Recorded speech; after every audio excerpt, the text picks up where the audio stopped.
Professor, rapidamente, se efetivamente o novo presidente assumir, a Venezuela, nesse processo de transição, ela pode já perder algum tipo de embargo por parte dos Estados Unidos, ter uma aproximação, ter algum tipo de movimentação que possa beneficiar, inclusive, o país? Tudo depende ali de como o governo americano vai encarar esta nova administração, quais são a proximidade que ela terá, talvez eleitoralmente, do governo atual ou de um governo futuro, né?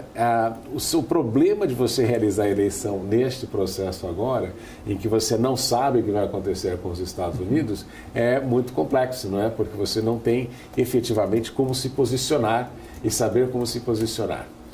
O que a Venezuela tem de bom é um parceiro relevante, que é a China, e aí a situação já é mais estável e o presidente novo que for eleito pode aí estabelecer o relacionamento, porque sabe que existirá uma continuidade. Agora, com os Estados Unidos, a instabilidade do período eleitoral é que dificulta o tipo de relacionamento que vai ser mantido. Professor, antes de encerrar, só comentando, na semana passada a gente acompanhou bastante a reunião do Partido Comunista Chinês, né, definindo ali estratégias, diretrizes, principalmente para tentar trazer aí um consumo maior internamente, né, olhando mais para um lado econômico, olhando para a parte do setor imobiliário também foi ali anunciado alguns cortes de taxas de juros para tentar melhorar, ajudar ali, mas ainda assim o setor imobiliário ele tem perdido espaço como um grande catalisador da economia chinesa. De fato, queria entender um pouco da tua leitura, principalmente sobre essas novas diretrizes que foram colocadas, anunciadas na reunião do Partido Comunista, até porque a gente tem lido e visto muita gente colocando que não foi nenhuma mudança significativa, que seria mais do mesmo. Como que a China vai conseguir fomentar este consumo interno sem algo talvez detalhado, diferente, que deveria ou poderia ser um impulsionador deste consumo interno? Então, como agente do governo chinês, não,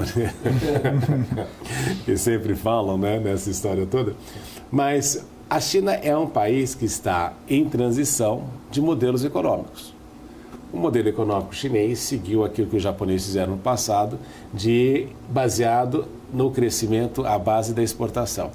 Hoje em dia, os importadores chineses não estão consumindo tanto, porque a Europa passa pela guerra da Ucrânia, o maior equívoco dos europeus com relação às sanções, tudo aquilo que aconteceu. Os Estados Unidos têm uma situação meio complicada, porque pretende reindustrializar-se, mas entende que o custo disso é muito elevado.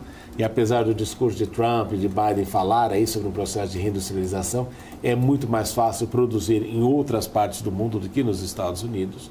E o mundo passa ainda pelo processo de recuperação da pandemia. Então, voltar-se ao mercado doméstico como um polo importante de consumo na sociedade chinesa é extremamente relevante.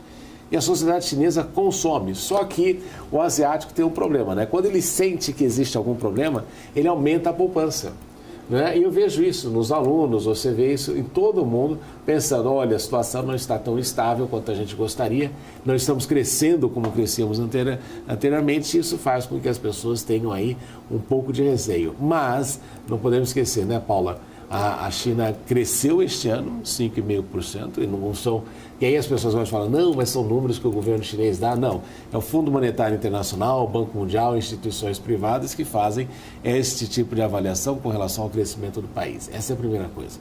Segundo lugar, este movimento de tentar forçar aí um crescimento do mercado doméstico, porque afinal é 1,4 bilhão de pessoas e isso dá uma força descomunal para o consumo interno. Agora, o que a gente não pode esquecer é que se você tiver 1,4 bilhão de pessoas consumindo vorazmente, também o mundo vai enfrentar algumas dificuldades na questão de suprimento e no desaparecimento até de bens. Se todo chinês começar a comer carne e importar carne no Brasil, o preço da carne no Brasil sobe, né? E desaparece a carne no Brasil. Então você tem que fazer isso de uma maneira gradual.